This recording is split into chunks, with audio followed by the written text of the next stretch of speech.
If there were two houses that were neighbors and one neighbor set up a Ring camera that could see into the other neighbor's house, and the neighbor without the camera walked around their house naked,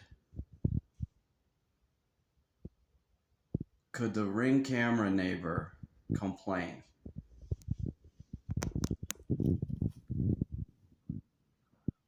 And if they did complain,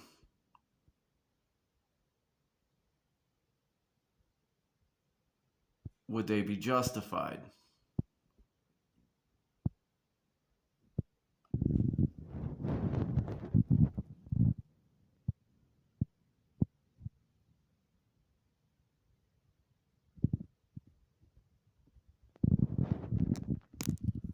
The correct answer is don't have neighbors.